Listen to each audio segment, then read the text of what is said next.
마태복음 6장 31절부터 33절 말씀 보겠습니다. 마태복음 6장 31절부터 33절 말씀.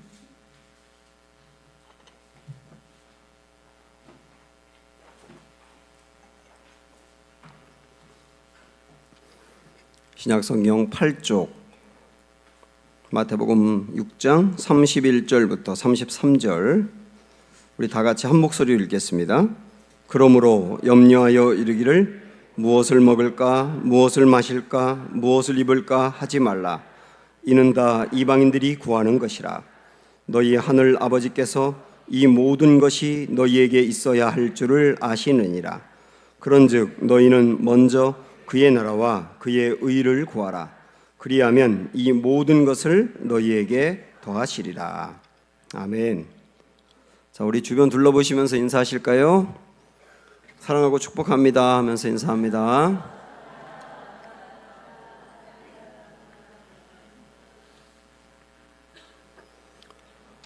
헤로도투스가 쓴 역사라고 하는 책이 있습니다. 아주 고전이고 유명한 책인데 이 역사의 맨 앞에는 리디아 왕국의 크로니소스라고 하는 왕에 대한 이야기가 나옵니다. 리디아는 지금의 터키 지역을 말하거든요. 크로이소스 이 왕은 스스로 아주 행복하다고 생각을 해요. 왜냐하면 큰 나라를 다스리는 권력을 쥐고 있고, 그리고 군인들도 강건하고, 무엇보다 수많은 재산을 가지고 있습니다. 이 왕국의 수도에 흐르는 팍톨로스라고 하는 그 강이 있는데 그 강에 사금이 많이 채취가 됩니다. 그래서 그 금을 채취해 가지고 나라가 굉장히 부강하게 되고요. 그래서 세계 최초로 순금 100%로 주화를 만들 정도로 금이 많았습니다. 이 왕이 워낙 부자다 보니까 지금도 영어의 그 관용구 중에 리처 댄 크로이소스라고 하는 말이 있어요. 크로이소스보다 더 부자다, 그렇게 말할 정도로 이 사람은 부의 상징이 되고 있습니다. 어느 날 아테네의 그 민주주의의 기초를 완성한 솔론이라고 하는 현자가 이 크로이소스 왕을 방문하게 됩니다. 그러니까 이 현자를 왕은 국빈 대접하면서 자기가 얼마나 황금이 많고 보화가 많은지를 창고를 열어가지고 다 보여줍니다. 그러면서 자랑을 해요. 그러다가 이 현자에게 묻습니다. 아테네에서 온 손님이여, 우리는 당신이 참으로 지혜롭다는 것을 들어서 다 알고 있습니다. 근데 당신이 세계를 많이 다녀보면서 가장 행복한 사람은 누구라고 생각을 합니까? 이렇게 물어봤습니다. 이 사람은 이 솔론의 입에서 왕이시여, 제가 다녀보니까 부와 권력을 가지고 있는 왕이 가장 행복한 분입니다 라고 말할 것 같았어요. 그런데 솔론의 입에서는 전혀 다른 말이 나옵니다. 제가 보기에 나라를 위해서 목숨을 바친 아테네의 델로스라고 하는 사람이 가장 행복하다고 생각을 합니다. 이렇게 말을 하니까 김이 새버립니다. 기분이 나빴는데 그러면 당신이 보기에 두 번째로 행복한 사람은 누구라고 봅니까? 이렇게 물어봤거든요. 그러니까 이번에도 솔로는 또 다른 얘기를 해요. 제 엄마가 축제에 참여하고 싶은데 근데 몸이 불편해서 갈 수가 없으니까 두 형제가 그 어머니를 메고 먼 축제장까지 가서 결국 거기를 구경해 드렸다고. 그러면서 그 두 형제가 자기는 가장 행복하다고 생각을 한다고 이렇게 말을 한 거예요. 아마도 효성이 지극하며 마음에 소망하고 원하는 것을 끝내 이룬 사람이야말로 행복한 사람이 아니겠느냐, 뭐 이런 얘기를 하는 거죠. 그러니까 그 말을 들은 이 왕은 막 화를 내면서 아니 그러면 당신은 내가 그런 평범한 사람들보다 더 행복하지 않단 말이요? 그러면서 막 질책을 합니다. 그때 이 솔론이 이 왕에게 해준 말이 유명하거든요. 그 말을 제가 그대로 읽어드릴게요. 크로이소스 전하, 보아하니 전하는 거부에다 수많은 백성들을 다스리는 왕이십니다. 하지만 저는 전하께서 행복하게 생을 마감했다는 것을 알기 전에는 행복하다고 할 수 없습니다. 마지막 죽을 때에도 행복하다고 여기는 사람이 전하가 찾고 있는 진짜 행복한 사람입니다. 누구든 죽기 전에는 그를 행복하다 부르지 마시고 다만 운이 좋았다고 하소서. 그 사람이 마지막 죽을 때 정말 나의 인생 행복했다라고 말하는 사람이 진짜 행복하다는 얘기지요. 오늘날 우리도 돈이라고 하는 게 행복의 가장 절대적이고 우선적인 기준이라고 생각을 합니다. 그래서 돈에 따라서 사람들의 행복이 왔다 갔다 하는 게 사실이지 않습니까? 그런 이때에 2600년 전에 솔론이라고 하는 현자를 통해서 주었던 이 말이 오늘날 우리에게 고민을 갖게 해야 합니다. 그래서 오늘 우리가 듣는 이 말씀이 상당히 중요할 수 있어요. 우리는 지난주부터 어떻게 하면 하나님이 내게 주신 이 재물을 성경적으로 관리할 수 있을지에 대해서 살펴보고 있습니다. 먼저 돈이라고 하는 게 무엇인지 성경적인 재물관을 갖는 것부터 시작을 해야 합니다. 돈은 작은 것이다. 그리고 불의한 것이다. 그리고 남의 것이다. 거기에 비해서 아주 큰 것과 참된 것과 영원히 잃어버리지 않을 나의 것이 있다. 그게 진짜 중요한 것이다. 그러므로 재물을 가지고 하나님께 충성할 수 있어야 한다. 그런 사람에게, 작은 것에 충성한 사람에게 큰 것을 준다고 하신 것처럼 많은 것들을 부어주신다. 이게 지난주 들었던 말씀의 요약입니다. 오늘은 돈의 노예가 되지 말고 돈을 노예로 다루라, 이런 말씀을 드리고 싶습니다. 많은 사람들이 돈 때문에 걱정을 합니다. 여러분도 지난 한 주일 동안 돈 때문에 걱정을 얼마나 많이 하셨습니까? 근데 우리 주님은 걱정하지 말라고 말씀하거든요. 먼저 31절의 말씀 보시면, 그러므로 염려하여 이르기를 무엇을 먹을까, 무엇을 마실까, 무엇을 입을까 하지 말라. 여기서 무엇을 먹을까, 마실까, 입을까, 그걸 다르게 한마디로 이야기하면 돈이에요. 돈을 가지고 먹고 마시고 입는 거 아닙니까? 그래서 무엇을 먹을까, 마실까, 입을까 하지 말라라고 하는 말은 돈에 대하여 염려하지 말라예요. 그래서 그 맨 앞에 보면 염려하여 이르기를 이라고 말하면서 이렇게 했지 않습니까? 돈에 대해서 염려하지 말라. 염려하지 말라는 정도가 아니라 돈에 대해서 구하지 말라, 기도하지 말라, 이런 말씀까지 연결할 수 있거든요. 돈에 대해서 염려한다, 그 말은 우리가 돈에 대해서 염려한다는 말은 다르게 이야기하면 돈의 노예가 되었다는 뜻입니다. 돈의 노예가 되어서 돈 때문에 마음이 이렇게 갔다 저렇게 갔다, 행복했다, 불안했다, 스트레스 받았다, 안정됐다, 돈에 따라서 내가 끌려다니며 좌우되지 않습니까? 그게 바로 노예 상태인 거예요. 제가 이번 이 시리즈 설교를 준비하면서 김미진이라고 하는 분이 쓴 왕의 재정이라고 하는 책을 같이 참고하고 있는데요. 그 책에 보니까 내가 현재 돈의 노예가 되었는지 스스로 체크해 볼 수 있는 체크리스트가 몇 개 있더라고요. 그래서 제가 스크린에 올렸는데 한번 여러분 보시면서 스스로 한번 판단해 보십시오. 나는 돈의 노예일까 하는 겁니다. 먼저, 돈이면 모든 것을 해결할 수 있다고 생각을 하느냐. 두 번째, 돈이 나를 행복하게 한다. 돈이 없으면 나는 불행하다, 그렇게 생각을 하느냐. 세 번째는 돈이 나를 두렵게 한다. 내가 원하는 것만큼 돈을 갖지 못하고 미래를 위해서 그만큼 준비하지 못하면 나는 앞으로 불행해질 수 있다고 생각을 해서 자꾸 그런 생각을 하다 보니까 자꾸 인색해지는 거예요. 그 다음에 네 번째는 내가 소유한 모든 것은 내 것이다 라고 생각을 하느냐는 거예요. 그리고 마지막 하나는 감당 못할 빚을 지고 있지는 않느냐라고 하는 겁니다. 이 다섯 가지를 보면서 이 다섯 가지가 여러분에게 몇 가지라도 일어나고 있다면 내가 이 돈의 노예 상태에 현재 빠져 있는 것이다 라고 진단할 수가 있습니다. 우리 주님은 무엇을 먹을까 마실까 입을까, 다시 말하면 돈에 대하여 걱정하지 말라. 다시 말하면 돈의 노예가 되지 말라. 분명히 말씀하셨거든요. 그러면 돈의 노예가 될 수밖에 없는 오늘날 살아가고 있는 우리들이 어떻게 돈의 노예가 되지 않을 수 있을까요? 주님은 대안이 있기 때문에 노예가 되지 말라고 말씀하십니다. 그 대안이 32절이거든요. 보세요. 시작.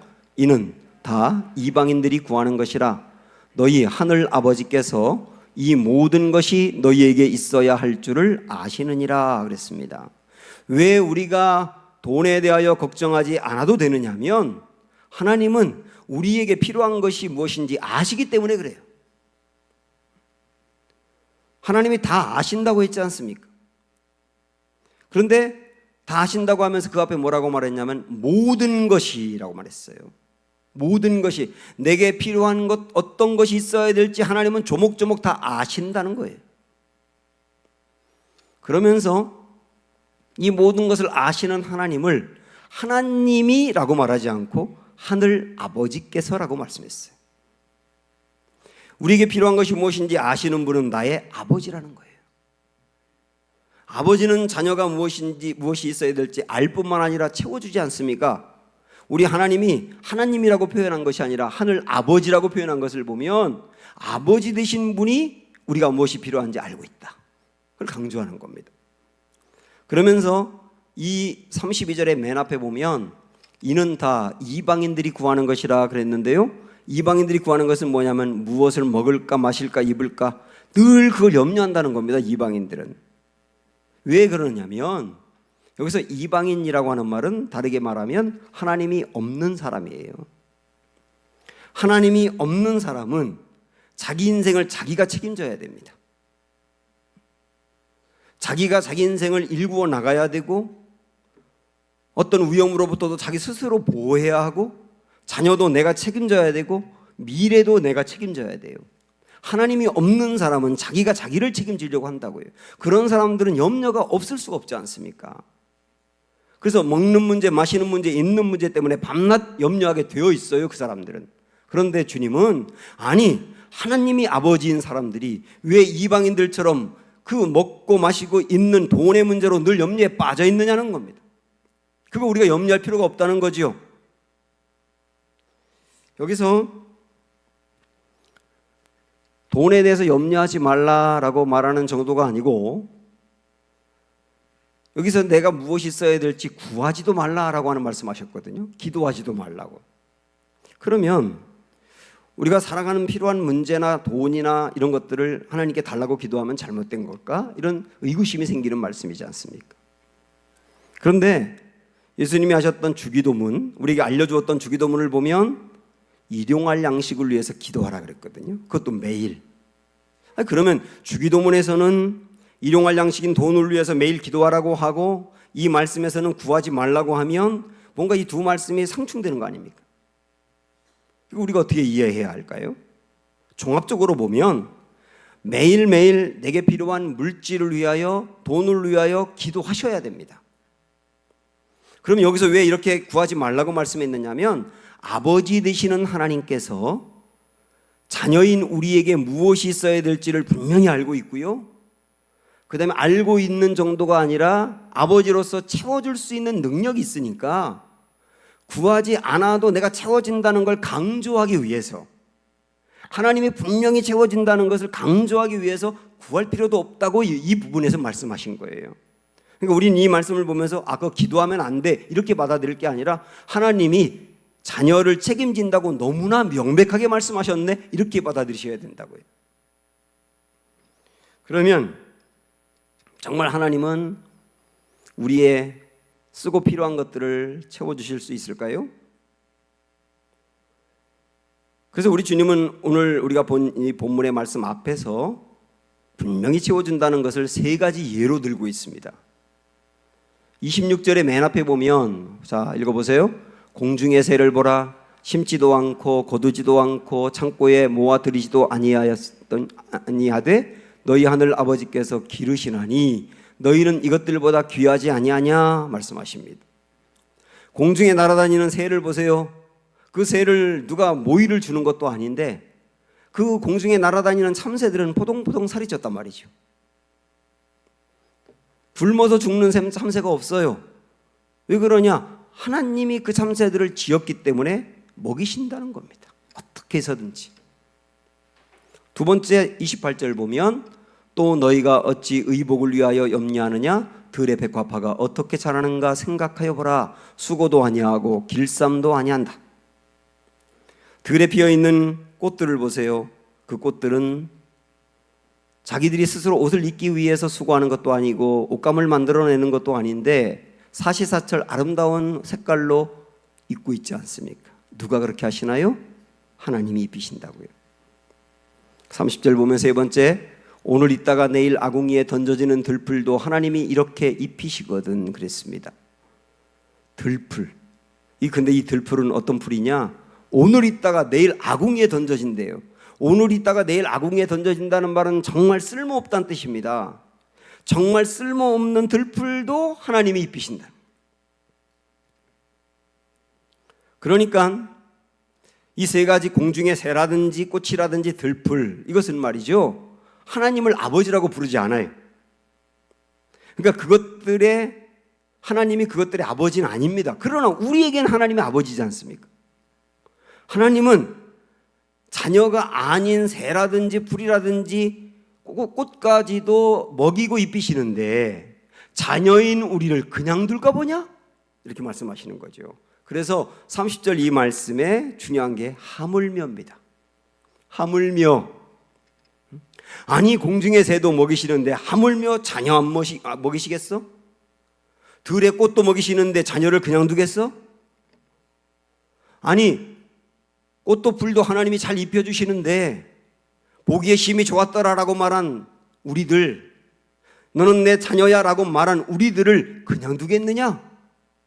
그러므로 사랑하는 여러분, 이 세상에 살아가는 데 필요한 물질 문제로 염려가 생길 때는, 염려가 내 마음에 생길 때 꼭 이 말씀을 붙잡으세요. 하물며. 아멘? 하물며. 하물며 그냥 두겠느냐? 내가 자녀인데. 여러분 이 말씀은 무엇을 의미하느냐 하면, 내가 이 세상에 살아가는 데 필요한 생존의 문제는 하나님이 해결할 영역이지 내 영역이 아니라는 거예요.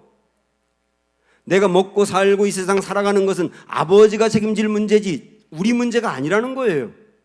그걸 너무나 명백히 말씀하고 있는 겁니다. 그래서 염려하지 말라는 거죠. 그럼 한번 생각을 해보세요. 하나님은 우리의 필요가 무엇인지 아신다 그랬고, 아실 뿐만 아니라 우리 애가 자녀이기 때문에 채워줄 수 있는 능력도 있다. 그리고 채워주신다. 이걸 우리가 어떻게 할 수 있느냐 하면, 우리가 이 땅에 벌거벗은 상태로 아무것도 갖지 않고 왔는데 지금 이렇게 누리고 있지 않습니까? 왜 그런지 아세요? 하나님이 각 사람에게 다 재물 얻을 능력을 주었기 때문이에요. 신명기 8장 말씀 보시면 시작. 내 하나님 여호와를 기억하라. 그가 내게 재물 얻을 능력을 주셨느니라. 하나님이 각 사람에게 전부 다 재물 얻을 능력을 주었다.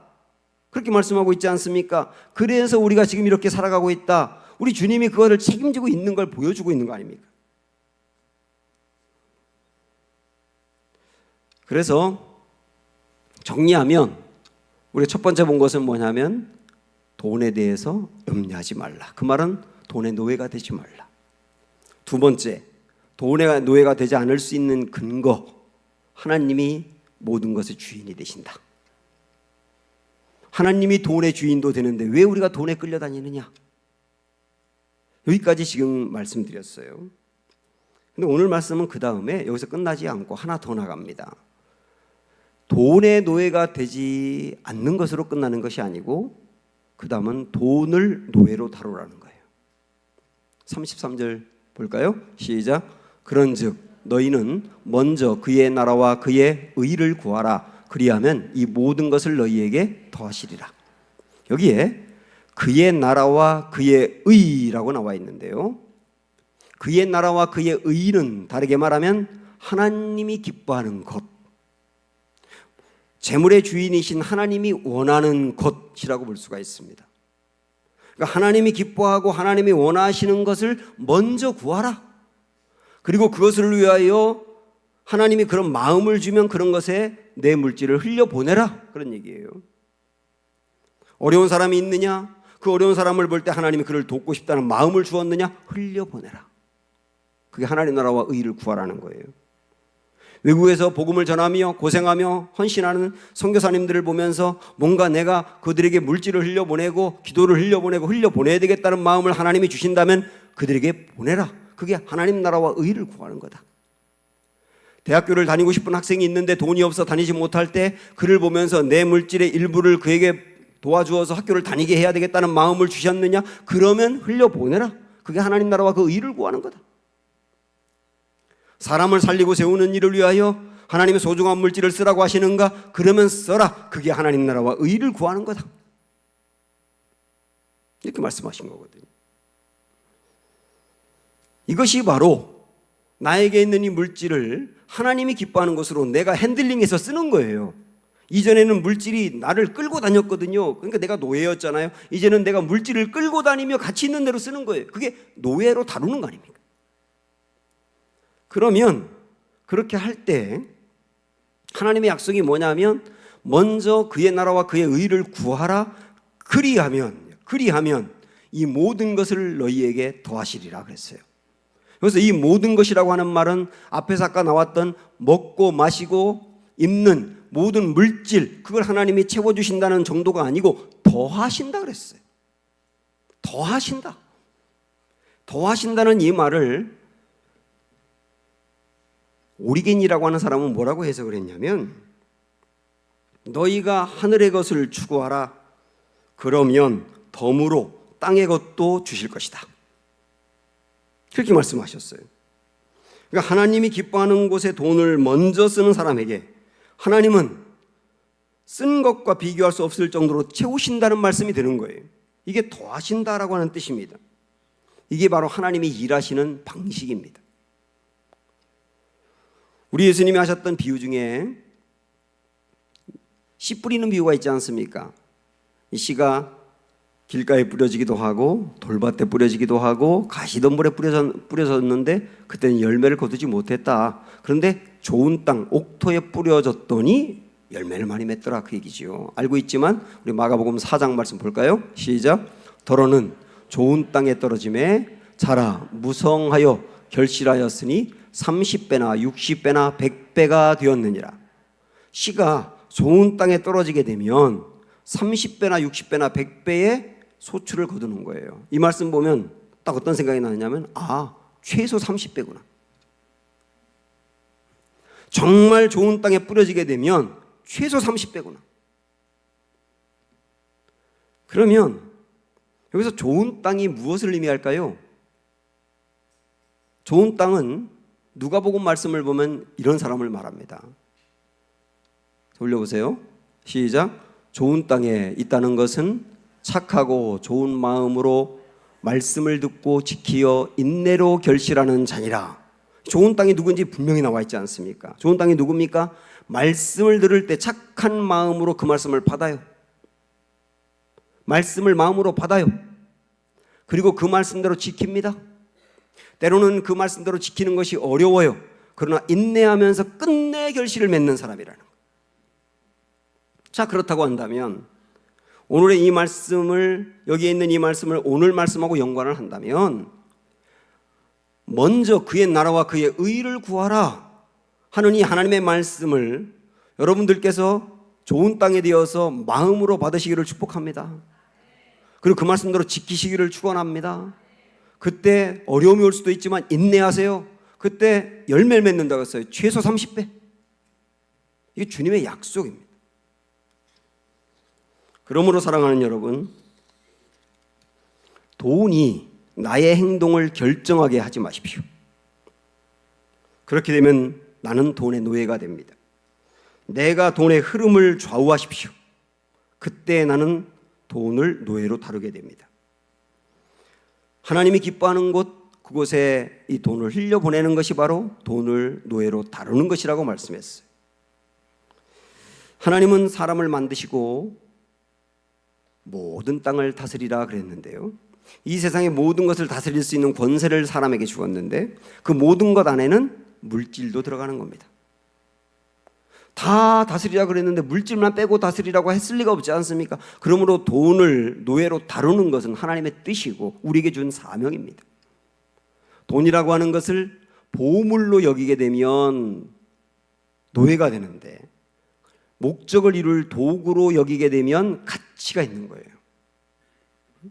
많은 사람이 돈을 보물로 여기니까 그 보물이니까 내가 끌려다니면 노예가 되거든요. 그 돈이라고 하는 것은 하나님이 내게 주신 목적을 이루는 도구에 불과합니다. 그렇게 여길 때 그 돈은 가치 있게 나타나는 거예요.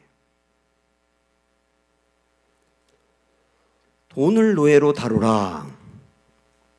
정말 그렇게 되려면 우리가 경험을 해보는 게 좋습니다. 이 경험을 뭐라고 말하냐면 믿음으로 사는 훈련이다. 그렇게 말할 수 있어요. 저는 2009년도에 예수전도단에서 하는 목회자 예수제자 훈련학교라고 하는 PDTS라는 훈련을 받았습니다. 몇 달 동안 훈련을 받고 그 다음에 이제 아울리치 단기 선교를 가야 되는데 저는 몽골 팀으로 가기로 결정했어요. 몽골로. 저와 함께 여러 이제 목회자들 사모님들이 있었는데 제가 그 몽골 팀의 팀장이었습니다. 그런데 우리 몽골에 갈 그 팀에는 교회가 너무나 조그맣고 어려워서 돈을 모아가서 갈 만한 가지 못하는 목회자 사모님들이 여러 분 계셨습니다. 그래서 그분들이 나 안 가겠다고 그러더라고요. 돈이 없다고. 그래서 우리 함께 기도하면서 모아보자고. 그래서 설득해서 함께 가기로 결정을 했습니다. 그 다음부터 저는 그분들의 돈을 채워달라고 하나님께 계속 기도했어요. 한참 기도하는데 하나님이 제 마음에 이렇게 하시더라고요. 네가 줘. 아이고 잘못 들었나 봐. 하나님이 계속 거듭 내가 줘. 그런 마음을 주시는 거예요. 그래서 제가 하나님께 저 없는데요. 근데 하나님이 통장에 돈이 있잖아. 300만 원 조금 넘는 돈이 있잖아. 그때 제가 알았습니다. 하나님은 통장에 돈이 얼마 있는지도 아시는구나. 하나님 이 돈 갖고요. 제가 아파트로 이사를 하면 정말 저와 제 아내가 갖고 싶었던 소파도 사고 에어컨이 너무 낡아서 에어컨을 사려고 준비한 돈인데요. 그래서 하나님은 계속 주기를 원하셨어요. 그래서 그 돈을 전부 다 이제 어려운 목사님들에게 나누어 드렸습니다. 그리고 교인들이 잘 다녀오라고 200만 원이 넘는 돈을 모아서 주셨는데 그것도 전부 다 나눠 드렸어요. 그러면서 좋아. 그때 제가 이 재정 강의를 들으면서 오늘 제가 전하는 말씀도 그때 들었던 말씀이 일부가 있거든요. 좋아. 그러면 내가 하나님 원하는 곳으로 흘려보냈으니까 하나님이 내게 꼭 필요한 거 주실 거야. 그러면서 제가 냉장고에다가 크게 써놓고 소파, 에어컨 하나님 주실 거라고 써붙이고 몽골로 갔어요. 몽골에 있다 딱 집에 도착했어요. 들어가자마자 까만 소파가 있는 거예요. 지금까지 우리 집에 있어요. 처제가 언니네 이사한다 그러니까 그 소파를 사준 거예요. 그 소파를 만지면서 막 이렇게 너무 좋아하고 있는데 제 눈에 에어컨이 보였습니다. 좋은 에어컨이 있더라고요. 교회에서 이사시키면서 에어컨도 바꿔주셨더라고요. 제가 모은 돈으로 살 수 있었어요. 근데 하나님은 그 돈을 흘려보내기 원하셨어요. 그러면서 저에게 그의 나라와 의를 위해서 썼을 때 이 모든 것을 더하신다는 것을 체험하게 하셨습니다. 이게 믿음의 훈련이라고 볼 수 있어요. 하나님 우리에게 말씀을 주면 그 말씀대로 우리가 살아가고 그때 하나님이 나에게 필요한 걸 채워가는 이 은혜를 나날이 경험해가는 이 신비로운 삶이 얼마나 좋겠습니까, 여러분? 이게 바로 돈을 노예로 다루는 삶이거든요. 그러므로 여러분 필요한 것이 있으면 기도하시고 하나님이 흘려보내라고 하면 흘려보내고 하나님이 채워주는 것을 경험해가고 그러는 과정에서 우리의 믿음도 더불어 성장하는 은혜가 있기를 축복합니다. 돈을 노예로 다루는 데 있어서 정말 중요한 실천 포인트가 하나 있어요. 그게 뭐냐면 빚을 지지 않는 겁니다. 빚을 지게 되면 참 사실 요즘 빚을 안 지기가 어려운 구조인 건 맞아요. 집을 구하려도 대출을 받아야 되고요. 또 살아가는데 돈이 너무나 많이 필요하기 때문에 상당한 가정들이 빚을 지고 사는데, 이 사회 구조상 어쩔 수 없는 부분이 있는 건 사실이지만 최대한 빚을 지지 않기 위해서 애쓰셔야 됩니다. 왜 그런지 아십니까?